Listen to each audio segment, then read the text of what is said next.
why do I say that you're all felons? Because we got new developments out of New York City that establish the legal principle that that you are probably an arch criminal, a mastermind, whatever. At least you're bad. And if you don't want to owe millions of dollars to the state of New York, well, you better stay out of there. And would it work in Michigan? Well, no one's been insane enough to try it in Michigan, but who knows? Who knows? So here's the deal. Let me explain to you what we just learned in this past week. It's very important for everybody. Let's say you have a house. Do you have a house? Right? Or a condo, could be a condo. Your home, right? And you want to get a home equity line of credit. Let's say you want to get a home equity line of credit. And so you go to the bank and you say to the bank, hey, bank, I'd like to borrow some money against my house. Now, I finished the basement. We have an extra carport and I painted the thing. And so I know that my neighbor's house or whatever is worth $250,000, but mine is worth $350,000 because it's an end unit. We have a really nice yard. There's a deck out back. I fixed up the bathroom. There's a walk-in shower. I don't know, whatever it is you think makes it. Plus, I'm a wonderful person. Everybody loves me. And so people would pay more because it was my condo or house or whatever else. Okay. So I think my condo is worth $350,000. Now, does the bank loan you the money because you think that your property is worth $350,000? They're not that dumb. Okay. They're in the business of loaning money and getting paid back. So they're going to do a deep dive on you. They're going to figure out, well, what exactly do you have when you go to the bank and you say, hey, loan me some money on my, loan me, I need, loan me 100,000 home equity line of credit. Okay. I want to borrow a home equity line, or I want to build a cottage and my house is worth 350,000, or I want to do a home equity line of credit and my house is worth 350,000.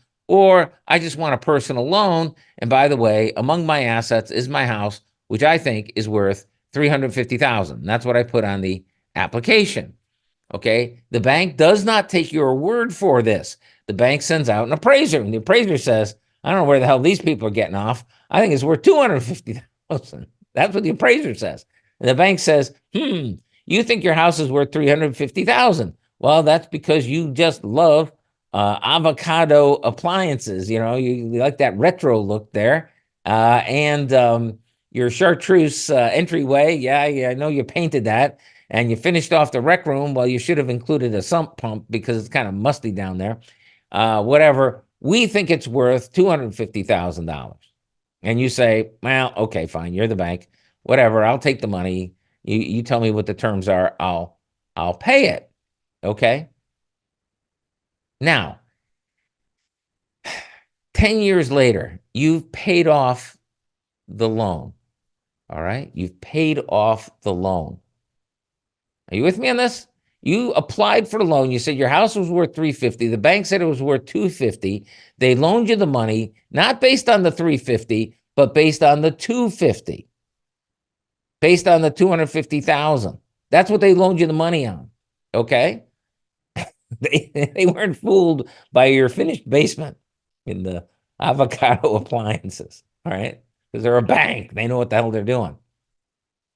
10 years later, you paid off the loan.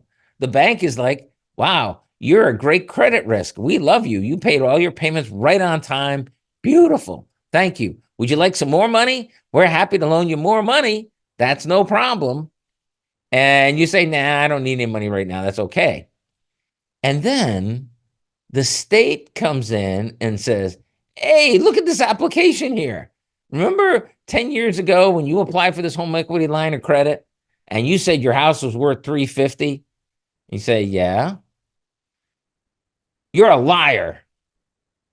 You're a liar. You tried to cheat the bank. You lying sack of you know what? You tried to cheat the bank. Look at you, fraudster, horrible person, saying your house was worth $350,000.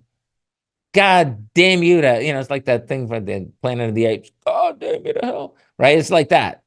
And now you owe us $100,000 for the difference, I guess. I don't even know how they figured it, plus interest for the last 10 years. Welcome to Trump world. But that's the deal. That's how crazy this is. You understand how crazy the world we're living in is? Who in the world, think about this. Think about this. When you ever went to apply for a home equity loan or you went to refinance, how about that? Refinance. That's another thing people do. Normal people do this stuff. And you look at your house and you look at the houses in the neighborhood and you say, hey, my house is worth at least what that guy's house is worth. I think it's worth 350,000. I did this, I did that, you have plants in the yard and very well maintained, et cetera, et cetera, et cetera. In my opinion is it's worth 350 and you put 350 down on the loan application or whatever, right? You ever done one of those? You apply for a loan and they say, well, what do you got? And you tell them what you got and you got to put values next to it, right? And then they decide your car isn't really worth 10,000, yeah, it's in good shape. Yeah, you changed the oil. We get all that. But look at the blue book says it's worth 5,000. You lying sack. You horrible person. Now you don't even owe the bank because the bank's happy with you, right? You made all of your payments. You paid the interest rate that the bank decided they wanted to get paid. You did everything, right? It's just when you applied for the loan, right? They disagreed with your value. You puffed up the value, you horrible, horrible person. How'd you like people to dredge up every loan application you ever did, right? And look for a discrepancy between what you said it was worth and what the appraisal proved. Okay? And then they charged you based on that. And then they charge you interest on top of it. It's insanity, my friends. It's insanity.